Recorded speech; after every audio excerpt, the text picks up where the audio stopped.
former Brexit Secretary David Davis, and the chair of the Labour Party, Annalise Dodds. The lines are already open, as you might imagine. We've got lots of questions coming in, but we'd love some more too. 0345 6060 973 is the number to call, and you can watch us on the LBC website at lbc.co.uk, on the Facebook page, the Twitter feed, and our YouTube channel as well. So let's crack on. Call 0345 6060 973. Tweet at LBC. Text 84850. Cross Question with Iain Dale. This is LBC. I suppose I should say that our questions generally are news-based on what's going on in the day's news, and that's absolutely fine. But if you want to ask a question about an ethical issue, a moral issue, anything you like, frankly, do give us a call, 0345 6060 973. Right, let's go to Ben in Haringey, who has our first question. Hi, Ben, what would you like to ask? I'd like to ask the panel, do they think they should put care into the hands of local authorities again? In my opinion, I worked in the 80s, and I also worked recently in care, and I've seen all the differences right through since the 80s. What do they think? Should they put it in the hands of local authorities, where, in my opinion, it was done properly? Because it's a sort of hybrid system at the moment, isn't it? You've got some care homes are run by local authorities, others by private contractors. Annalise Dodds, let's start with you. Well, I think Ben raises a very important issue, and of course, in all the hullabaloo that's been made around the reforms to social care, there's no clarity actually about the future of how the system's going to be organised. I mean, as Ben says, in the past you had a more uniform system. Actually, now you've got that patchwork, no clarity from the government about whether the funding that goes to local authorities is going to be increased or not. In fact, we don't even know when this whole package is really going to be switched on for social care, how much of it's going to be going into the NHS. So we were promised a plan, a proper plan from the Prime Minister for social care. He said it was ready after the last election. We don't have a plan. All we've got is an indication of some additional money going in, but no indication of how the system will really be reformed for the future. Is it still Labour Party policy to have a national care service? Well, we do need to see that national system so we don't have the patchwork of provision that we have up and down the country, where you've got some people receiving care in some circumstances, others not. We can't continue with a situation where also we've got a number of providers really teetering on the brink of bankruptcy. You know, we've seen what's happened actually when some of them haven't been able to continue to provide that service for the people that they're there to care for. So this system is not working. We do need to have a national system. That's not what we got from Boris Johnson, I'm afraid, this week. David Davis, I don't think you supported the government in the vote tonight. Do you think one solution would be, as Ben says, to return a lot of the functions to local authorities? Not particularly. I mean, I've seen care homes, obviously a constituency MP, you see lots of care homes. I've seen good ones that are in private sector, funded, of course, publicly, but still in the private sector, and not so good ones, and the same in the state sector over time. So I don't think that's the answer. I think, I would like to see a much tougher inspectorate of care, keep the standards up. That's worth doing. But a little like Annalise, I actually think we also need a bit more detail as to how this new system will work. I mean, I didn't like the proposal. I wanted an insurance-based proposal so that people didn't have to meet their costs of care no matter what their assets were. I take the view, look, if tomorrow, I'm sort of in this category, I'm old enough to be in this category. If tomorrow I got cancer and it was a long-running problem, the National Health Service would meet all my costs, in terms of being treated. If I get Alzheimer's or dementia of some sort, I've got to pay for myself. That's not how the NHS was designed. It was set up to be free at the point of delivery. Let's make it that, and that would need an insurance system. But isn't it strange that the government has set out all the money that they're going to spend, admittedly, most of it seems to be on NHS catch-up rather than on social care. They've come up with the money, they've said how they're going to raise it, but I'm still very unclear about the level of reform that's going to be introduced. I had the Social Care Minister, Helen Whately, on earlier. I was none the wiser after the interview than I was at the beginning. Well, I mean, first thing to say, it's not going to happen for a couple of years. That's the first thing to say. Now, one of the things I didn't quite understand about the financing was, here we have this national insurance levy, which, as far as I understand, all of which is going to go to the National Health Service to bring down the backlogs and the delays, right, for next year and the year after. And then what's going to happen after that? We're going to take it back? That's not going to happen. So there's going to have to be a new funding round in the budget after next, I think.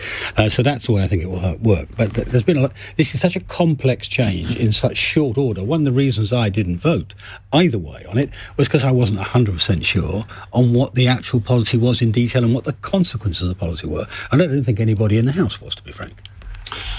Paul Mason, the Labour Party policy of a national care service, it sounds good. Everyone loves the NHS. They could learn to love, I suppose, a national care service. But is it as simple as saying, well, local authority good, private sector bad? No, I don't think. And Ben asks the question, should we effectively abolish the private care home sector and bring everything back in-house? I don't believe we should, because it's not like, private medicine is a sort of icing on the cake on top of a very good, free, provided, world-class NHS.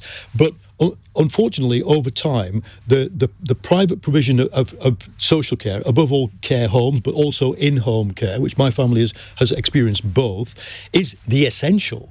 Now, Annalise points out that this sector is constantly teetering on the edge of bankruptcy.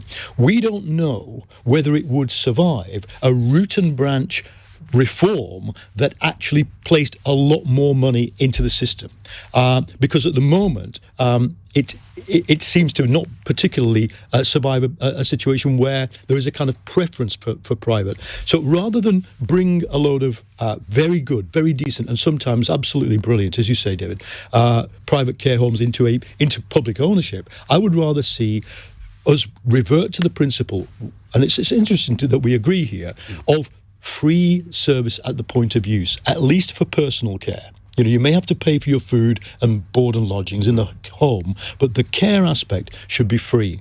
That'll cost a heck of a lot more to do. But I think we should make that investment because the scale of it. They are doing it in Scotland, if I'm not wrong. Yeah, well, they're trying to.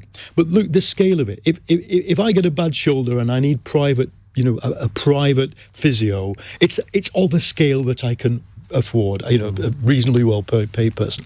Nobody can look at the sum £83,000 and think, well, that's doable, unless you're one of Prince Charles's mates with the sort of buying your way into British citizenship. But apart from that, so the scale of it and the randomness with which it hits us, dementia, stroke, falling off a cliff in a climbing accident, it's random. You're talking about me again. I'm talking about one of my very good friends who spent his life in care because of that. And it's random. So we should recognise that as a society we need care free at the point of use, and then let's have a discussion.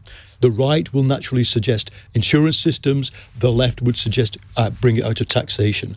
But I think if we converged on that rather than this bodge job, which is actually, it's unfair to the people paying the national insurance, it's unfair to it's still unfair to people whose homes aren't worth 83,000, and there's plenty of elderly people in the north of England who do not have that amount of wealth, and it doesn't solve the problem that the current system of what we do in the care sector just is really constantly in crisis.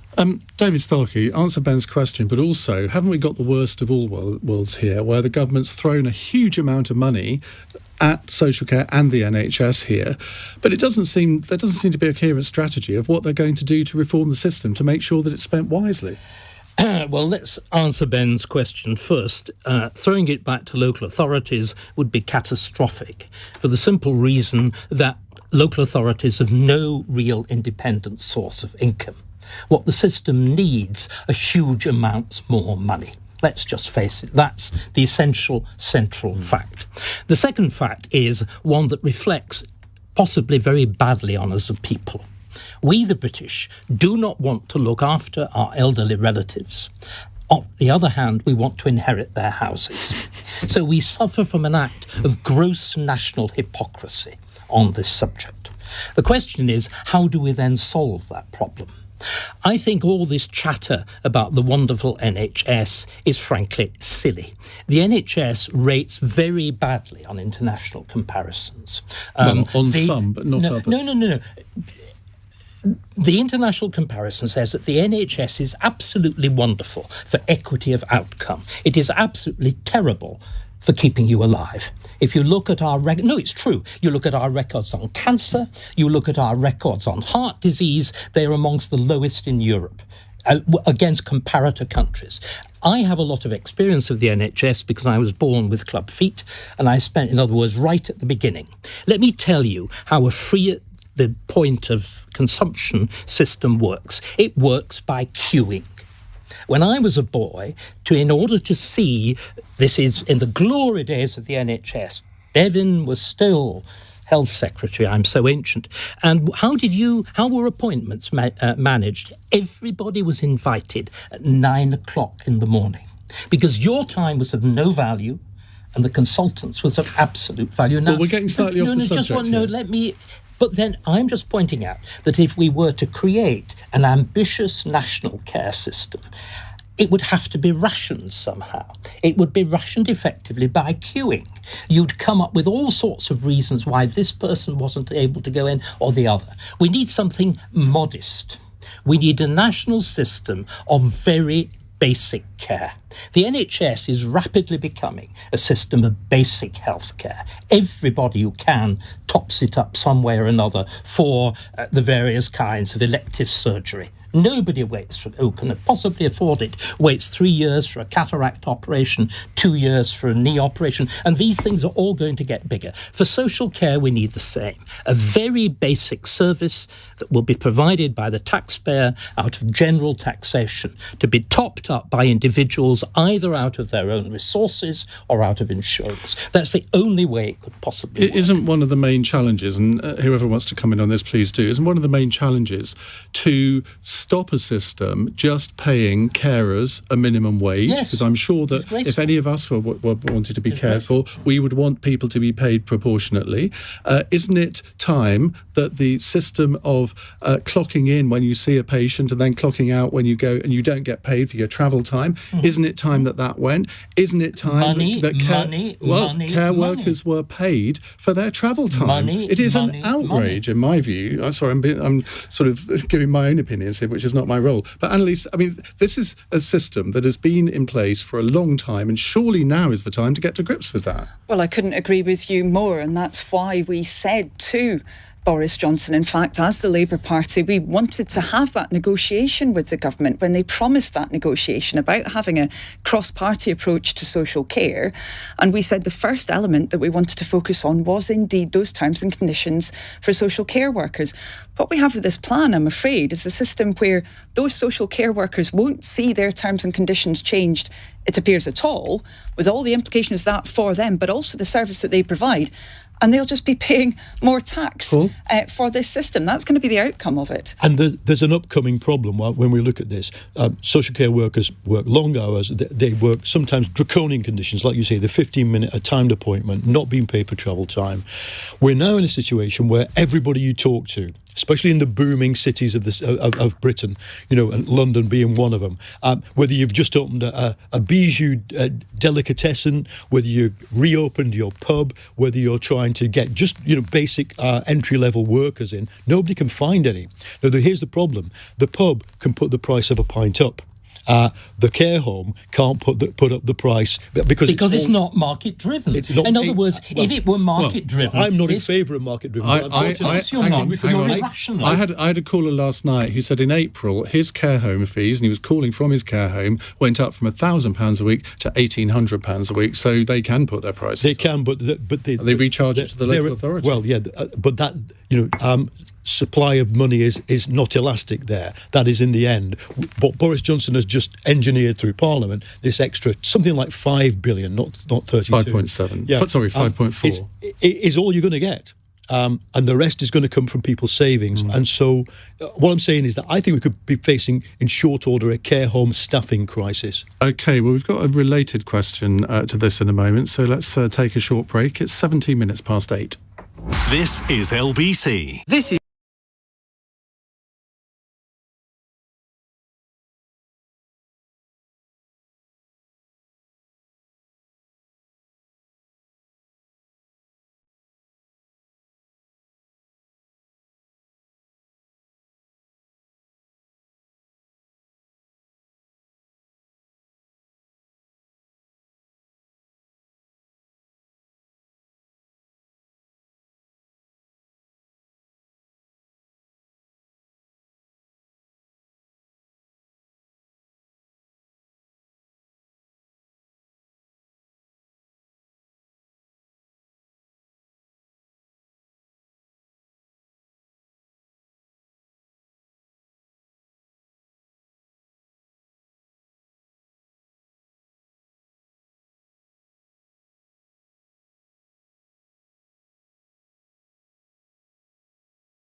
Cross Question with Iain Dale on LBC. 8:20, David Davis, David Starkey, Paul Mason and Annalise Dodds with me answering your questions. 0345 6060 973. Hassan is in Slough. Hello, Hassan. Hi, evening, Ian. Hello, panel. Hi. I think Boris Johnson was brave to go against a fundamental bedrock of conservatism in terms of taxation. So the question to the panel is, do you believe he was right or wrong to raise taxes for the NHS and social care?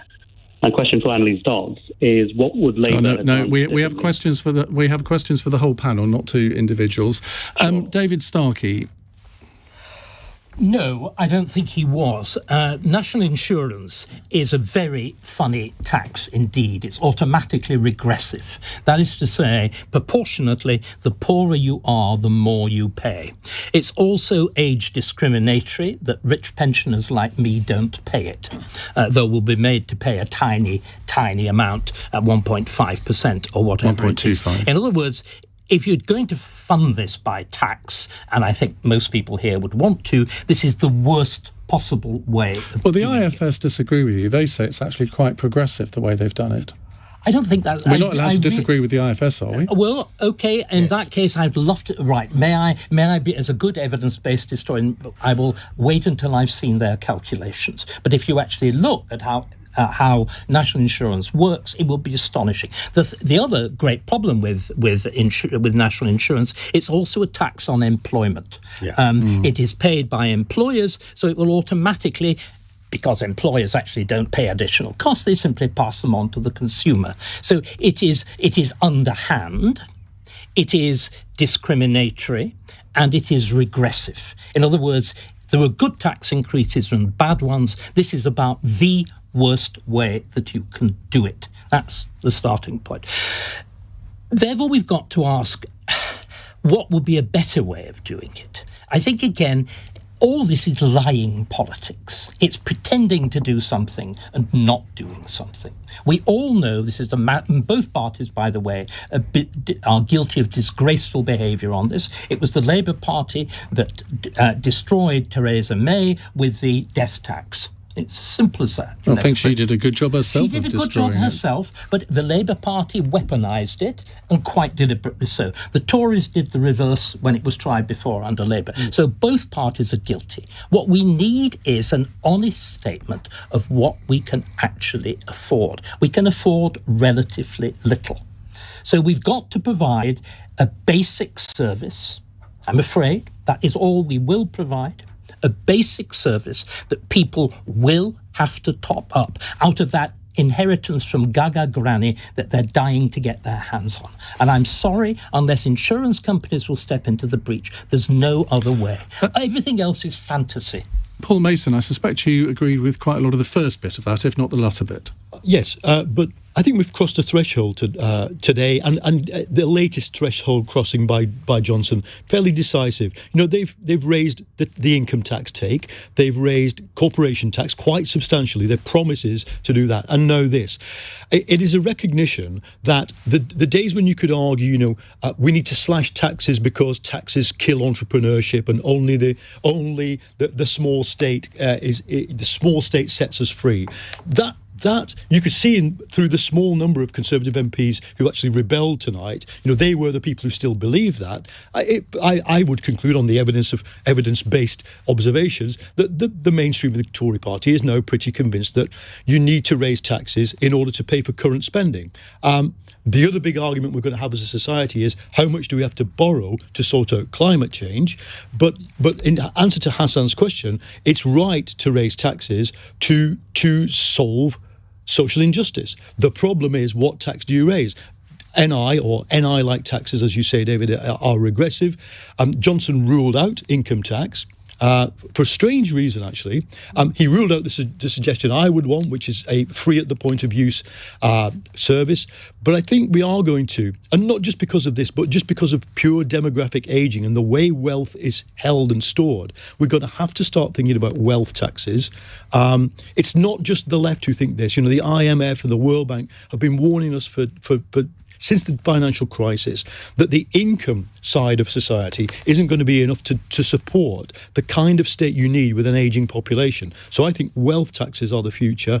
They're going to be difficult to do, hard to sell, but yeah, I support them. Okay. David Davis? Well, the first thing to remember, let's pick up Paul's point on tax and growth. Right? We are going into, in the next couple of years, we're going to a position where we're going to be taxing the country more than at any time since Attlee. Because we have a public debt greater than that of the Second World War. It's not just it is as simple as that. It isn't just the public debt. David, it's can current we just expenditure get, as well. Can we just get this straight? We have a public debt which we've incurred thanks to the idiocy of the way we chose to deal with this rather minor disease called COVID, which is on the same scale as the debt that we incurred to defeat Hitler. Now, can everybody just pause and think of how that constrains politics? Can you just pause and let David answer the question? Yeah, I'll come back and answer that question in a minute. But providing he takes that into account. Okay. Well, I'll come back and answer that question in a minute, because I think there is an issue. Well, we might come on to that subject in the next question. So but to come back to the issue of tax. Now, what that means is you've got to be very careful which taxes you pick. Some different taxes have different impacts on growth. You heard David talking about, and by the way, I think David's right and the IFS is wrong on the regressive nature of national insurance. One of the reasons I was concerned about national insurance rather than income tax or consumption tax, those are the two easy ones to do, is because its impact on employment. It's massive impact on employment. It's massive impact on growth. And if you have a tax which pulls in the cash in the short term but damages growth, that's not good for the health service in the long term. That's not good for public service. So that was my primary concern about national insurance. National insurance is good politics and bad policy, because the public at large quite like the idea of national insurance going up, because they think that the old confidence trick, frankly, 100-year-old confidence trick, this or just goes to the NHS. No, it doesn't. It's another form of taxation. So the answer to your question, we had to increase some taxes if we're going to deal with social care and deal with the backlog in the NHS, but this was the wrong one to do.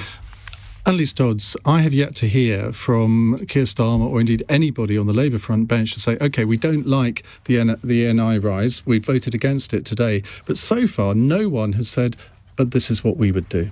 Well, with respect, we have said that a number of times, and we've said that instead of having this situation where I think everyone on this entire panel has agreed that ultimately is promoting a form of taxation that in these circumstances is not going to be progressive. Instead, we would focus on those with the broadest shoulders. You know, if the government had come to us and said, let's batten out an agreement around this, we would have said, as indeed Keir has said himself, you know, why aren't they looking at that wealth that's based in property, for example, stocks and shares, etc. I think probably they have introduced an extra tax on dividends. If I can just say, however, on that's raising, about a 20th of the cost of this. The other 19/20ths of it are going to be coming from working give me some people. specifics. Would you put up the 40% income tax rate, the 45% income tax rate? What would you do? What specifically would you do? Well, as I mentioned, we would focus on those with the broadest shoulders. We would have had that negotiation. I don't want airy-fairy focus government. on those with broader shoulders. I want specific I don't measures. think it's airy-fairy. And if we'd been able to have that discussion with government for a proper plan, then we could have had this set out. For example, Resolution Foundation. You've had 10 years to come up with a plan. Well, we actually entered the last crisis with social care on its knees to an even greater. What did it do? It meant for the first time people earning ordinary incomes had to pay income tax. The only way a welfare state can be maintained. Well, on that subject, if I may, I won't be lectured by somebody who suggested that currently the government debt is this current size that it is because of the COVID period, when actually it had spiralled from 1.2 trillion, was it, in 2010, then up to 1.8 under Conservative-led governments before the crisis. Yes, it's pushed up to 2 trillion since, but I don't view the COVID crisis as the only reason why we have this debt. So I won't be lectured on economic issues by somebody who doesn't understand what has even driven the growth in the UK's debt over I'm the going last to give you few a years. final opportunity to give me two taxes that you would put up, two specific taxes to pay for what happened yesterday. Why, for example, is the government not looking at capital gains? That's an area where we actually saw Lawson himself obviously making change, a Conservative Chancellor. We've seen no indication that that area would be looked so what at. would you put that up to? Well, look, you've seen those recommendations from Resolution Foundation and others. I'm not going to be dreaming something up on the back of a cigarette packet. That's what this government seems to have done with these proposals, rather than having the thorough plan that it needed to have for social final quick care. comment. Me and you, Annalise, both campaigned in 2019 for a Labour manifesto that was really clear that you can probably raise about 9 billion a year by raising capital gains tax up to the same percentage level as income tax, and likewise another 9 billion if you do the same with taxes on dividends. So that then accounting for tax avoidance, tax evasion, behavioural change, you can get that down to about 14 billion. So that was Labour's proposal. My frustration with Labour at the moment is that is our policy. It was passed at an NEC. You know, I know it's a bit dweeby, but it was passed. And I can't understand why the front bench hasn't simply said, well, we have a policy, we campaign for it. It might have to be tweaked and changed because, of course, 2 trillion is not nothing in terms of debt. But you can but it's what most other developed countries are. Most other countries are in the same position. But, so that's not the problem. The issue is I would tax capital gains and I would tax dividends to the same level as income tax, and that would probably sort out this particular problem. Right, we need to move on. Thank you very much indeed for that. Daniel in London is listening. He says, David Starkey, this is the best thing to happen to me. Iain Dale and David Starkey, my dream team. What a sad life you must lead, Daniel. I think he's the person I'm having dinner with. He says, David's writings were the catalyst for my love affair with Elizabeth I. I'd die if you got me a shout out from the Starkey. Go on. Hello. Nice. How original. Feeling in a really original mood, you know. All this political discussion kills the brain. It's 8:33 on Cross Question. Demonstrations in Kabul and other provinces. Earlier, ministers said women would not be allowed to play cricket anymore, saying playing sport was not necessary for women. And British teenager Emma Raducanu is through to the semi-finals of the US Tennis Open after beating Olympic champion Belinda Bencic 6-3, 6-4. The 18-year-old is yet to drop a set in the tournament and is the first qualifier to reach this stage in the US. LBC weather showers across much of the mainland tonight, some heavy with thunder, a low of 14 degrees. This is LBC.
Leading Britain's conversation. Cross Question with Iain Dale. Tweet at LBC.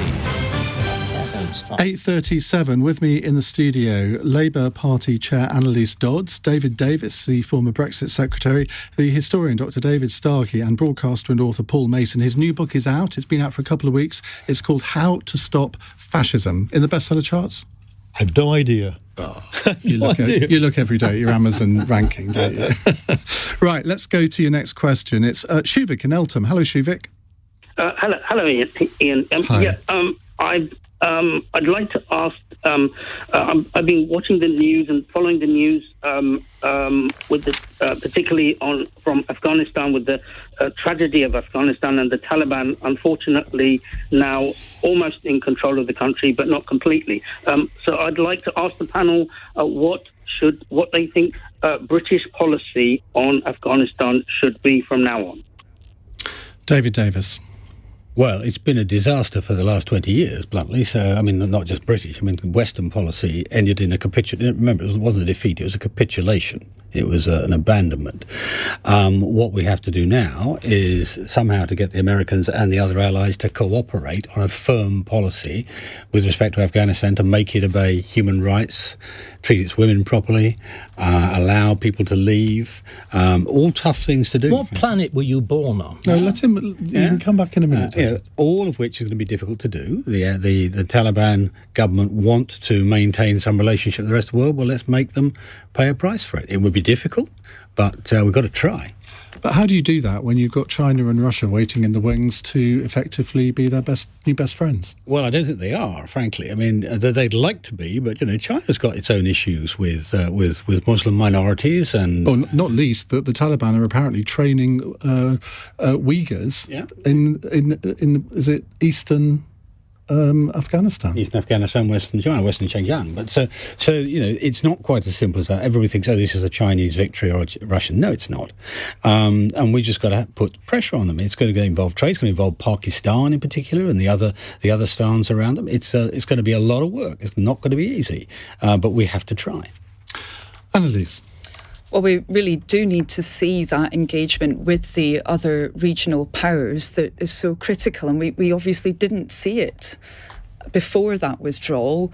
I agree with what David said about the chaotic nature of it. I mean, as with every MP, and I'm sure it's been the same for you, David, we've seen the really appalling situation. And in fact, as we all know, unfortunately, at the same time as our forces were told that they couldn't have any leave, he'd actually decided to go on holiday. I'm not going to kind of dwell on that too much, but we need to learn. Have you had a holiday this summer? I've actually done quite a lot in different parts of the country. So I stayed in the UK, didn't go outside the UK. But the point is, it's not about that individual. It's about the lack of strategy and engagement with those neighbouring countries. Actually, for the last few years, that needs to change because, quite frankly, we have now a very, very severe security situation in Afghanistan, as well as obviously the impact on so many people. Can I come back in? Briefly. Yeah, because it doesn't start with lack of engagement. It starts with the nature of the regime we were supporting in Afghanistan for 20 years. I went out there in 2009. I interviewed everybody from the head of the security service to the Taliban.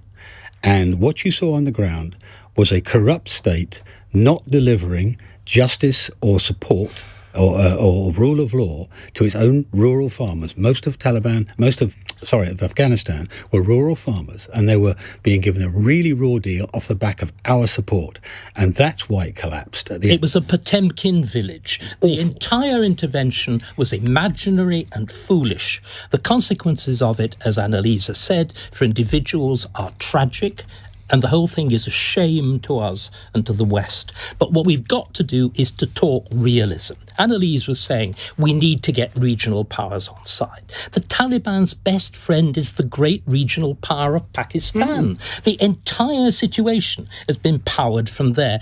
Does the fact that the Rab went on holiday for 3 days or 4 make a blind bit of difference when you actually get Imran Khan, who used to be quite a civilised person, effectively welcoming an emirate in Pakistan? But the point is, We've got to go back to Blair, the catastrophe of liberal interventionism. We've got to go back to the disaster of... just one second. You say that, but liberal interventionism actually worked in some places, like Kosovo, like Sierra Leone. You can't just blindly say it didn't work anywhere. Sorry, you're wrong, Ian. In Kosovo, it works, A, because it's very small, and B, because it's effectively become a colony of the EU. So if we want to start having new colonies... No, let's get this right. This is what you would have to do in Afghanistan. No, just one second. Let me continue, because I'm going to put forward a different view from everybody else, and it would make the discussion much more interesting if I'm allowed to do so.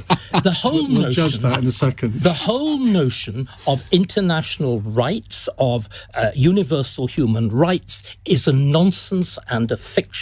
Rights only exist when there is a power to enforce them. The whole idea that we had a rules-based international system depended on there being a policeman. That policeman, from the end of the Second World War and the foundation of the United Nations, was America. America has said it doesn't want to be policemen anymore. So I'm afraid all you well-minded people, you people who believe in women's rights, gay rights, which affect me and whatever, you've just got to recognise the fact there will be no more muscle behind things like Afghanistan. There will be no more muscle behind campaigns for universal human rights. They were always a fiction. Afghanistan as a failure has exposed the fact they were a fiction. We might as well admit the fact. Let's bring in Paul. And of course, anybody with an ounce of historical knowledge will recognise that your view on international human rights is pretty tangent and close to those of the Nazi ideologist Carl Schmitt, that right is might, that universality... No, I said that law needs a law enforcer. And therefore, we need to be able to separate the issue of universal rights, human rights, and the enforcement of them from liberal interventionism. I opposed the Afghanistan intervention. I thought I would have accepted an anti-terror, a counter-terror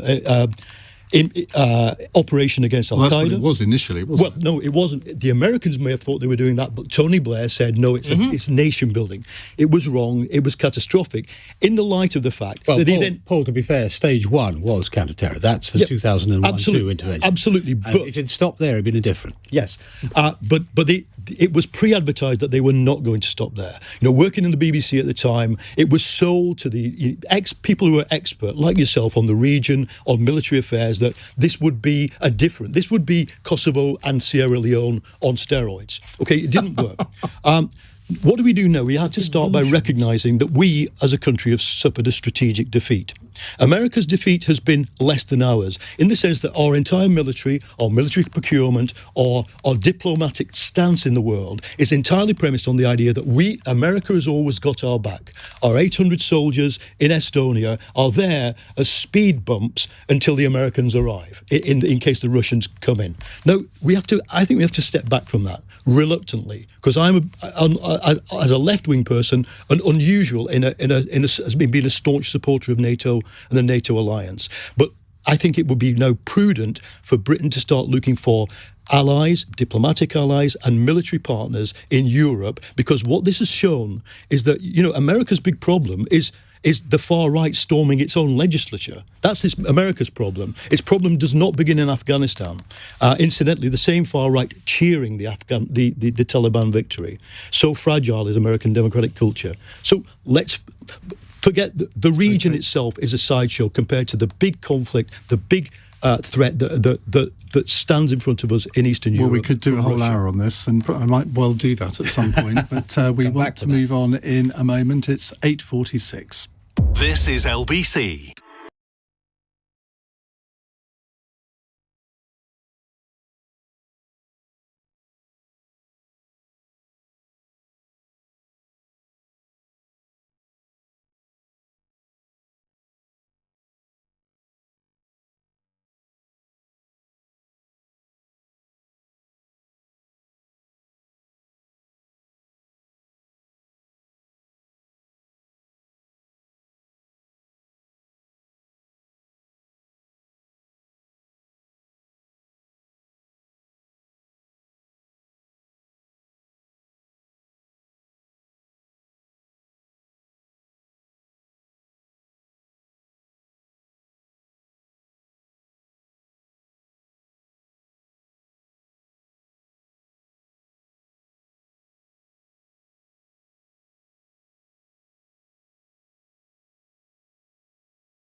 Cross Question with Iain Dale on LBC. Call 0345 6060 973. 10 to 9 here on LBC. Annalise Dodds, David Davis, David Starkey and Paul Mason with me answering your questions, calls or texts. Maureen in Glasgow has texted this. We're constantly told an HGV driver shortage is the cause of food shortages and that people should retrain. Would the panel want to be an HGV driver? And isn't the real cause Brexit, David Davis? Well, no, the real cause isn't Brexit. Brexit's had an effect in the sense of our own bad bureaucracy at the border. But the big effect, the whole series of effects, you've got COVID impact on training. That's cost 30,000 drivers in its own right. You've got IR35. You've got people leaving because of COVID and not coming back to go to Eastern European. Remember, 80% of our drivers came from abroad. 80%? 80% of the long-distance drivers came from abroad. So all these things came together, and what's going to happen? You're going to have to retrain, you have to pay more. I'm afraid that's going to happen. Is this issue going to come again? And it'll be resolved, but it'll take time. David Starkey. No, I wouldn't want to be an HGV driver, but I'm sure many people would if you increase the amount of money they are paid. It really is as simple as that. I mean, David Davis is that astonishing figure that 80% of our drivers, this of course follows the gross immigration from Eastern Europe in the late 1990s, were foreigners. Now, think what that means. It means that we have been subsidising ourselves out of cheap imported labour. What Brexit has done is stop having cheap imported labour. The consequences will have to be wage rises. Wage rises can only be paid for, however, out of increased prices on the one hand or productivity on the other. And what we should be doing now, rather than having lots of party chatter about where Dominic Raab spent his holidays, we should be addressing these absolutely fundamental questions. How do we pay for these things? And one of these fundamental questions, Annalise, is if, as, and we were saying in the break, or I was saying, isn't it odd that people on the right now are saying that wages should be lifted? But if they are, in this sector and others, that could cause wage inflation. We've had the Bank of England governor today warning about inflation. I know Paul might have a view on this, having been an economics correspondent, but what do you think the cause of this shortage is, and can you see yourself driving an HGV? Well, actually, funnily enough, my dad sat the test to become an HGV driver. He went all the way up all of the gears, I think 18 of them, went all the way back down, and then the tester said, right, I was going to ask you to go down the gears now, you failed. So I'm afraid my dad did attempt to become an HGV driver. Well, indeed, but I think actually when it comes to inflation, actually when we look at the last 10 years, we've seen pretty stagnant wage growth in the UK, much slower than in many other countries. So I wouldn't really view that as driving. It's called. No, I think there's a number of reasons. Say that the next time you sit in a hospital ward with a Nigerian nurse or a Greek nurse, as I did in my most recent hospital visit. Just have the courage to say it into their faces, cheap foreign labour. And see how it feels. I'm not insulting them. I'm sorry, that's the way you said it, and that's how you mean it. No, it's not. No, sorry, I don't need you. To the racist people. Come on. Sorry, that is just... Sorry. Annalise was trying to answer... No, I'm not going to go there. Annalise, you were trying to answer a question and you were interrupted. Well, I think actually the drivers of that really poor wage growth have been, the lack of mechanisms that we've seen in other countries to actually make sure that people's wages are increased. We haven't seen the drive towards that minimum wage of £10, for example, that Labour said that we need to see. We've seen the stripping away of many of those collective mechanisms that would have enabled people's wages to be growing more in line with costs. But actually, what do we need to see now? We need to see the situation not getting any worse. And if there's no veterinary agreement with the EU, which of course the UK government promised it would get, by October, we will have an even worse situation than what we've got at the moment. We should not see the government currently doing what it is doing, stripping down safety standards and saying, oh, well, we can just get these HGV drivers to work longer. All that's going to do is put people off actually going into the industry in the first place. So I think there is a lot that can be done. And unfortunately, the government now seems to be pushing things in the wrong direction rather than the right one. Well, they've announced today that they're going to not have quite as long a gap between the different stages of the test. So that should speed things up, I suppose, to an extent. But in the end, Paul, this is not... the government can sort of tweak the system a little bit, but in the end, it's for the industry to sort this out, isn't it? Look, it wasn't immigration that caused the wages share of the British economy to decline over the last 40 years. It was the choice by those in power, Labour and Tory, to run a free market economy in which it's a race to the bottom. It's that. Now, of course, we can say, you can tut all you want, and of course, this economy, this free market economy, was designed by your double firsts at Oxford, your mates, David, in the British social elite, and my family and the community I come from. Do you know where the hell I came from? Listen to me. I'm sorry. It is intolerable. My family and the family I come when you're from supposed to be giving. have seen their Stop him. Because he's seen their community and their living standards decline over decades. And immigration had nothing to do with it. Nothing primarily to do with it. Absolutely. No. Then why is it suddenly reversed? Okay. Listen. Here's what we reverse. Ian, the declining wage share of the economy. That's what we need to reverse. You reverse. can have 20 seconds, and I want to move on to another question. You, Paul, have slighted me. You have referred... You have personalised things when we were trying to have a serious debate. I'm sorry, you're chuntering in the background about the low educational... You've invoked the Nazi. If this continues, I'm just going to go on. Okay, I'm going to move on to the next question. David, please. I'm going to go on to a question from Chris in Stubbington, who says, can we believe Nadeem Zahawi when he says there will be no lockdown in October? Paul? No. Although I think that the chances of it are slight. The fact is, when students go back to college and when children go back to school, as they have done, there might need to be more lockdowns. But thank goodness we've got the vaccine. The vaccine works. So let's say that to all those anti-vaxxers out there, all the people invading the BBC. The vaccine works, and it should be less and shorter and perhaps more tiered. But nobody looking at the scale of this pandemic can think it's over. And that's why we need continued government support, continued borrowing, and continued support for our fantastic NHS workers who are on the front line of dealing with it. Annalise? Yeah, I mean, we've seen a very, very difficult summer for the NHS already, and it does look likely that we will have an even more intense winter crisis than those that we've become used to, unfortunately, over recent years. Whether that leads to additional restrictions being imposed or it just leads to even longer waiting lists than the record-breaking 5.5 million people that we have currently waiting for treatment, we'll have to see. But really, now is the time when the government has got to be preparing. We can see that we're going to have an increase in, not just obviously the COVID situation, but also flu. We don't seem to be readily prepared for that yet. We don't seem to have details of the booster programme yet for COVID. Also norovirus, of course.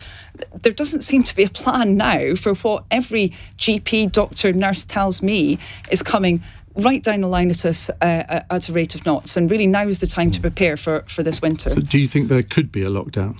Well, I think it's possible because, unfortunately, we've seen a situation where our country has not been sufficiently prepared. We haven't had those measures in place that we need. As I said, we don't have clarity now around the booster. We don't know, for example, whether we're going to see the flu vaccination programme being delivered at the same time as an additional booster, how they're going to work in relation to each other.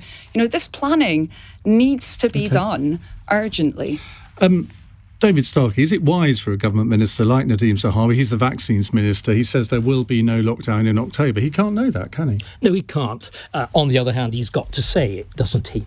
Well, no, he could say, I don't know. I think a thing called confidence. I mean, let's again try and address bigger, broader questions of principle. I think the whole notion of lockdown was fundamentally wrong.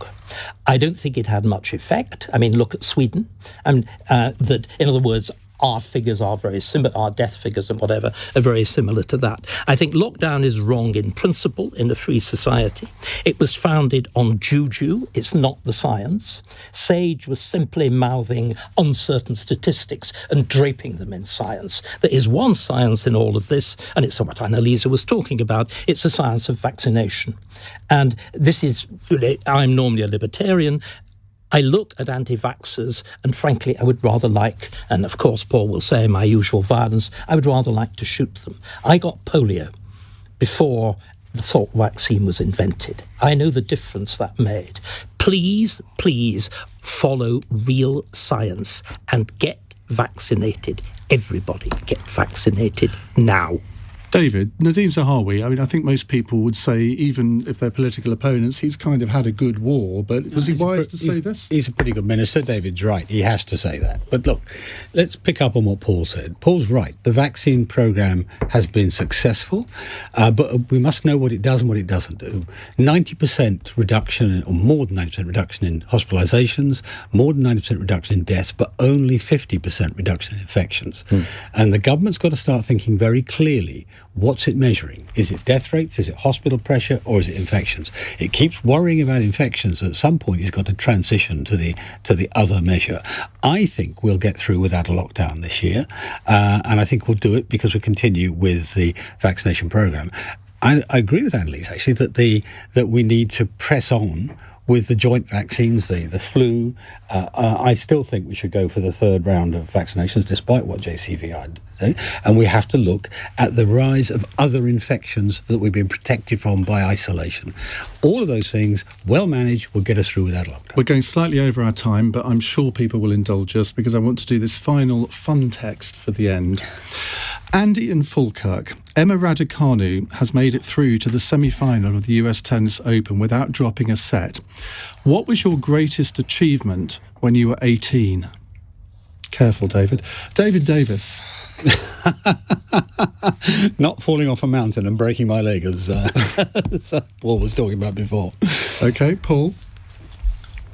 I was a concert trombonist, and Were you really? I learned something about you. Knew about you every day. And playing sort of top level orchestral music at that age. I was very proud of myself. But nothing compared to a 17-year-old storming through without dropping a set. I mean, we should have had the whole programme about Raducanu. It's the most I would happily do. I would have been completely silent. Well, now I know. You have a juju. Paul, Robbie, my producer, wants you to bring your trombone in next time. So was, not is. I do not play it anymore. Yeah, I was a clarinetist. Annalise. Goodness me. I mean, that kind of achievement and perfection for a teenager is extraordinary, isn't it? I'm trying to think, what did I achieve when I was 18? I feel like I was still growing up then and finding my way in the world, frankly. And I always try and say that, actually, to youngsters who say, what's the plan, for getting to be a politician or whatever? And I say, look, just don't feel like you've got to have a plan at your age. Do what feels right. I think that's important. So I did quite a lot of what felt right without giving too much away. Elaborate. We want to hear. I'm ending it there. Softened you up over 60 minutes. Now, I say this with some trepidation. David Starkey. What was my greatest achievement? At 18, I remember two of them vividly. Oh, God. The first, they're completely decent. You'll be disappointed to hear. The first was I won an open scholarship to Cambridge from my little rural grammar school and my council house. And my formerly 4 years unemployed father, who, because he was so poor, had to have all his teeth removed without anaesthetic because he couldn't afford for it. So for me, that move to Cambridge was transformative. And I've never forgotten either where I came from or where I've gone to. We've only got time for one, I'm afraid. I'm being told in my ear. And then you want me to shut Keep going. My last one, I played Beckett in Murder in the Cathedral. And at the end of it, and this is the little touch of naughtiness, my clever history master said to me, David, don't get ideas. You've been a very good, bad cardinal. OK, well, I think we've escaped quite luckily there. Thank you very much indeed to our panel, David Davis, David Starkey, Annalisa Dodds and Paul Mason. Coming up in a moment, we're going to get your reaction to the news that Cressida Dick is apparently going to get another 2 years as Metropolitan Police Commissioner. Do you think that's the right decision for Priti Patel and Sadiq Khan to have made? It's 9 minutes. On your radio, on Global Player, and Play LBC. leading Britain's conversation. This is LBC. From Global's newsroom, MPs have backed Boris Johnson's plans to raise national insurance to pay for health and social care